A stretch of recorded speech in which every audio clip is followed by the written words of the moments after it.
having fabric, by having spinning, by having specifically fabric mills, you can self-serve your own market, which is not there at the moment. These factories can produce locally. They don't have to produce for export. So ethical apparel, we're trying to work with these factories to make them efficient, but at the same time, we are only taking a percentage of their total product. Let's say we take 40% of their capacity. That other 60% should be product they're making for the local market. The 40% they export helps them have hard currency, helps them reinvest into their company, helps them reinvest into their people. And we can only have this type of structure in West Africa if we have fabric mills that can deliver directly to the factories. Our job is to work with the middle management they have in place to bring them to a level that they fully understand how to run a proper factory for quality, for operator benefit as well, which helps the operator to produce more efficiently, but also in a quality way. We bring in quality assurance, quality control processes. We're bringing in how to lay out your machine properly so that it's less stress, less pulling, less pushing for you, that you're ergonomically sitting correctly and your work is laid out correctly. These are all things that the operator doesn't see, but it's what we do. But we have to train all the local management to do this. It's the same with cutting. We have universities that are turning out nearly 300 qualified students every year from both in the Ghana region, 3 universities who have diplomas in fashion design, diplomas in textile, and we have no jobs to put them into. And we need to address that situation because that is talent that is there, that it has developed, that has been trained to a level, but they don't have the jobs to go to. Also, equally, if we had fabric mills, those people can, of course, have jobs in fabric mills. Because that's what they're trained to do. They're trained in spinning, they're trained in weaving, they know all different types of yarns. It's a 4-year program, it's what they know. I think it's bringing an awareness together that probably has not been there before. It also shows that there's a lot of players here that can support and help, but a little bit disjointed, not focused on the same things, but we're a little bit here, there, and everywhere. It seems countries are the same, they're not aligned.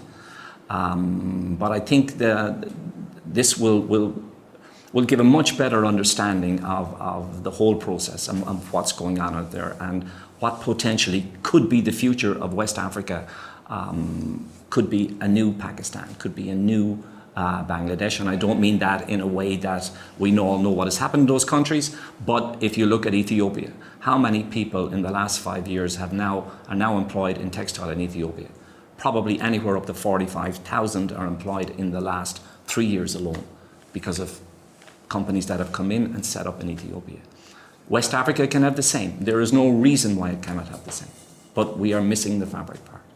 I don't think brands, the bigger brands, are specifically looking at organic cotton. I think that they won't be prepared to pay the cost. I think that they're always looking for efficiency. The bigger brands will always come to factories and they will always ask them for compliance. They will always push water treatment, all of these things on them that always add cost to their cost. But yet they are not prepared to increase their actual FOB cost.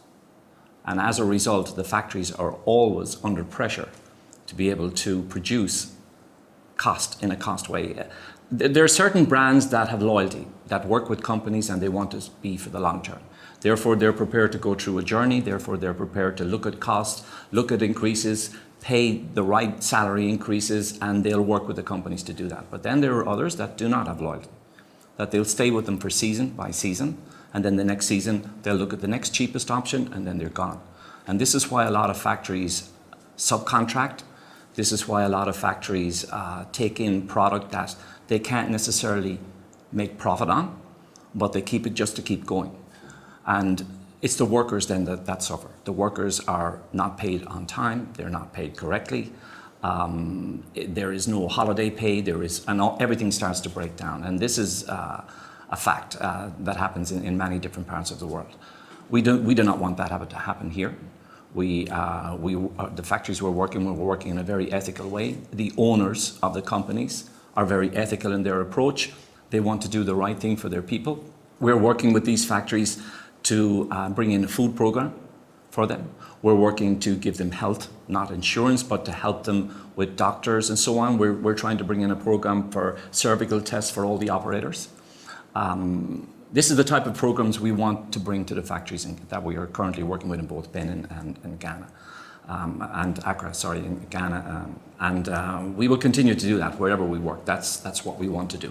But the owners also have to work with that. We also want the profits that are coming from the customers we're bringing in to be reinvested, more so into the people, but of course into the buildings, into the machinery that can bring in more volume, that can bring in more workers, that can bring in a better life for so many more people.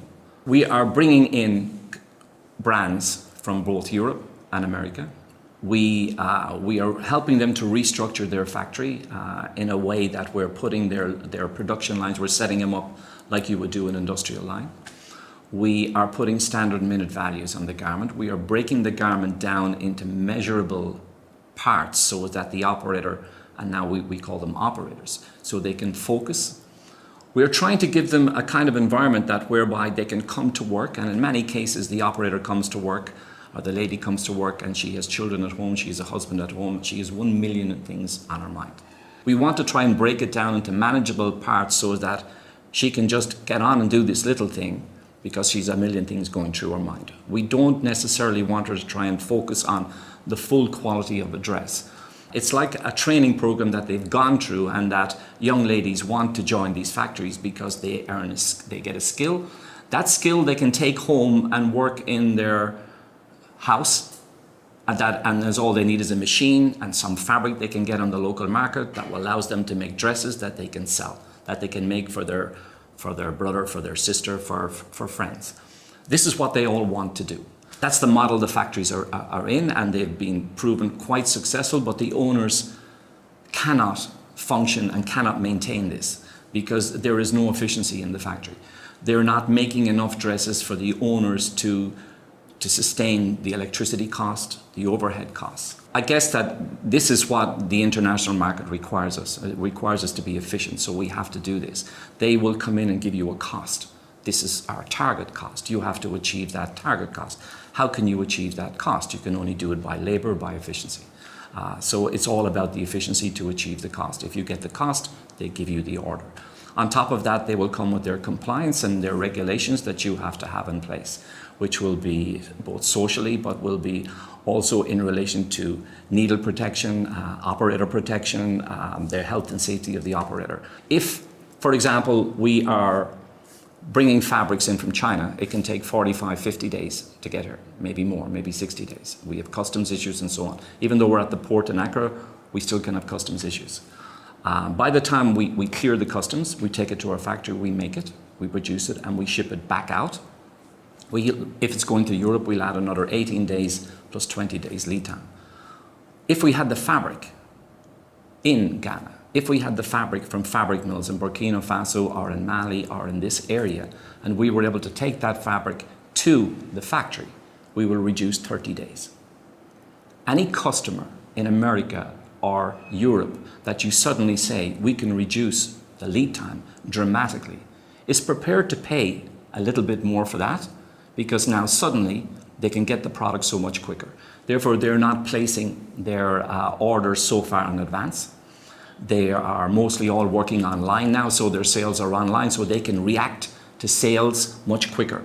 They can't react if they're placing their product in China because the lead time is so long. So Ghana would give us, or Ghana or West Africa would give us a big advantage if we could have 3-4 spinning, weaving, dyeing fabric mills here that we can work for export. But there's 250 million people in this part of Africa and no manufacturing for the local market. There is no manufacturing of value. There is surely opportunities, huge opportunities to make for local market here. Huge opportunities that will be far more cost effective than importing goods, because fabrics, finished goods imported into this part of Africa, you're paying almost a 45% duty on it.